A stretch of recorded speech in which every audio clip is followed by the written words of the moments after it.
Selanjutnya Ibu Ratu dan standby Ibu Putisari.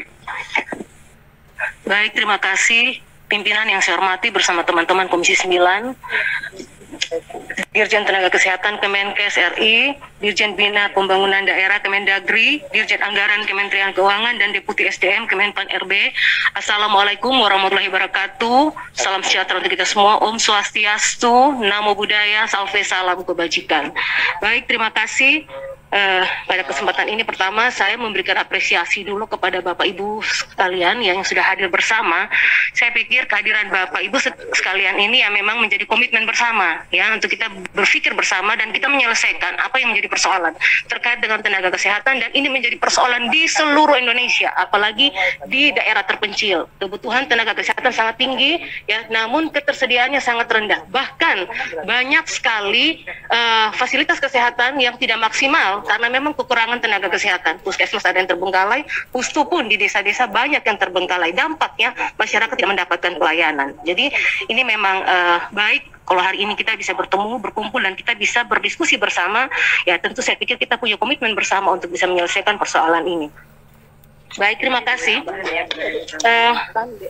Saya memberikan apresiasi juga terkait dengan kebijakan rekrutmen tenaga kesehatan ya, terus kebijakan terkait dengan penyelesaian honorer sampai sesuai dengan P49 ya, bahwa sampai dengan tahun 2023 harus selesai. Dan juga tadi kepada Kemendagri terkait dengan kebijakan bahwa 2023 menjadi prioritas tenaga kesehatan ya untuk direkrut di masing-masing kabupaten dan daerah. Nah, saya sepakat dengan Kakak Irma tadi ya, karena begini Pak, perekrutan yang kemarin ya tahun 2021 itu pertama kan dibebankan oleh DAP. Ternyata setelah berjalan perekrutan malah dibebankan oleh DAU. Daerah semua berteriak, terjadi refocusing anggaran ya. Nah, ini menjadi persoalan. Saya pikir memang saya sepakat harus ditambahkan DAU bagi daerah sehingga mereka tidak kebingungan, karena ada daerah-daerah yang sudah mengusulkan formasi itu udah sangat banyak sekali ya, ribuan, berlomba-lomba, ternyata setelah dalam perjalanan malah dibebankan kepada DAU. Ini menjadi persoalan ya dari Kemendagri dan juga dari Kementerian Keuangan. Berikutnya, nah ini saya juga ingin bertanya kepada Ibu Dirjen Tenaga Kesehatan terkait dengan relawan-relawan COVID ya. Apakah ada data terkait dengan relawan COVID yang beberapa waktu lalu sudah bekerja, dan apakah juga ada kebijakan khusus bagi mereka ya untuk kedepannya ya terhadap rekrutmen tenaga kesehatan. Dan berikutnya, di daerah-daerah ya kita tahu bersama bahwa ada yang namanya TKS, tenaga kerja sukarela. Mungkin saya bertanya pada Ibu Dirjen Tenaga Kesehatan, apakah ada data Bu terkait dengan TKS? Nah, ini kondisinya di daerah-daerah itu banyak sekali tenaga kerja sukarela, mereka tidak digaji ya, tenaga kesehatan yang berstatus TKS. Nah, ini mohon untuk bisa mereka ya, ada data terkait dengan TKS sehingga ada perhatian pemerintah juga terkait dengan tenaga kerja sukarela. Bahkan ada yang sudah bekerja kurang lebih sampai 5 tahun, mereka itu mendapatkan honor Bu ya, itu lewat mungkin potongan-potongan dari gaji teman-teman ya di puskesmas ataupun honor dari teman-teman itu dipotong, tuh diberikan. Bahkan ya memang ya kurang lebih ada yang hanya dapat 100.000 satu bulan. Nah, ini yang mungkin menjadi perhatian terkait dengan tenaga kerja sukarela.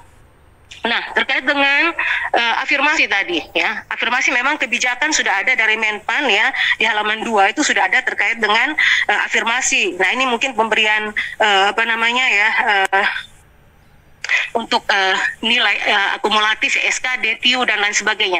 Nah, bagaimana dengan mereka yang mengabdi sudah lama, sudah tidak pernah bersentuhan dengan komputer ya?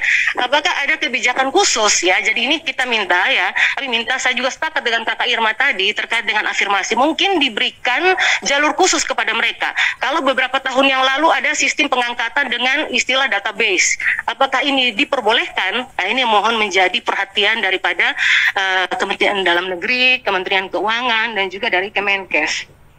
Nah, terakhir, ada permasalahan juga di daerah, ada tenaga honorer yang sudah bekerja sejak tahun 2005 ya. Nah, sampai tahun 2019 mereka mengabdi sudah cukup lama ya, 14 tahun.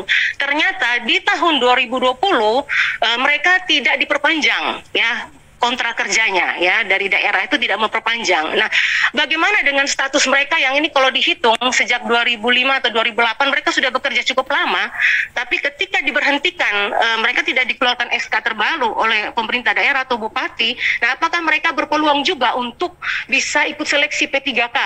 Ya, karena kan sayang ada yang mungkin sudah lama mengabdi tapi karena kondisi politik di daerah ya hak-hak mereka harus dicabut atau mereka tidak berpeluang. Nah, ini mungkin yang menjadi catatan penting juga ya, ada perhatian khusus ya bagi mereka yang mungkin sudah mengabdi cukup lama tetapi karena keadaan di daerah mereka harus diberhentikan dari status tenaga kontrak atau tenaga honorer di daerah.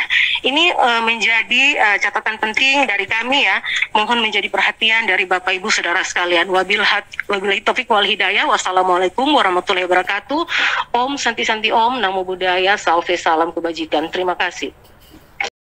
Apa yang disampaikan tadi oleh Ibu Ratu bahwa tentunya sampai di pelosok-pelosok harus memiliki kesamaan pelayanan kesehatan, ini bisa dilakukan kalau seluruh puskesmas memiliki 9 tenaga kesehatan dan RSUD-nya mempunyai 7 dokter spesialis. Nah, inilah yang disebut prioritas seperti itu. Kemudian memang di puskesmas kami mendata banyak tenaga honorer dan ini datanya sudah ada ya di kami semua di seluruh provinsi. Kalau memang perlu disampaikan nanti akan kami sampaikan.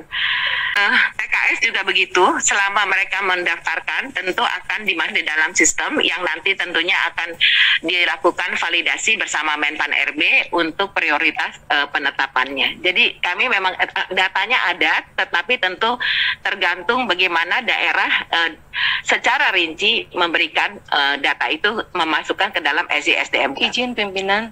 Mungkin sih Bu Asti. Ya baik, artinya mungkin perlu koordinasi yang baik dengan pemerintah daerah Bu agar benar-benar TKS itu bisa istilahnya diinput datanya sehingga mereka ada ketegasan lah gitu, jangan sampai nanti kan ada karena kepentingan di bawah justru mereka itu terabaikan. Ini mungkin perlu koordinasi yang baik. Ya, baik Bu. Dan yang ketiga, instruksi pimpinan. Ya, Bu Ratu silakan. Ya, izin Pak Alex, kalau saya ya tadi untuk proses seleksinya ini kan ada 2 kan, yang baru dan yang honorer. Nah, yang saya pertanyakan, gimana bagi mereka yang sudah bekerja lebih dari 5 tahun, ternyata di tengah jalan kontrak mereka diputus, gitu kan? Contohnya dari tahun 2008 sampai 2019 mereka punya SK, punya kontrak, tapi di 2020 sampai saat ini mereka nggak punya SK. Gimana mereka? Apakah diberikan ruang mereka juga turut serta atau bagaimana? Mohon ada jalan keluarnya. Terima kasih. Terima kasih Ibu. Termasuk itu kami serahkan kepada kawan-kawan di Kementerian Kesehatan yang tahu kebutuhannya dan tahu betul apakah orang ini sudah bekerja sekian lama atau tidak. Jadi nanti verifikasinya oleh Kementerian Kesehatan. Instruksi pimpinan ya. Ya, silakan. Saya mau bertegas. Jadi gini, sudah pasti mereka punya SK. Hanya karena terputus di tahun 2019 sampai dengan tahun ini. Nah, ini mungkin sudah pasti kan SK mereka kan ada dari pemerintah daerah. Nah, ini diberikan ruang buat mereka, ada kanal buat mereka juga turut serta dalam seleksi. Ya, itu saja mungkin. Terima kasih. Dilanjut, Pak.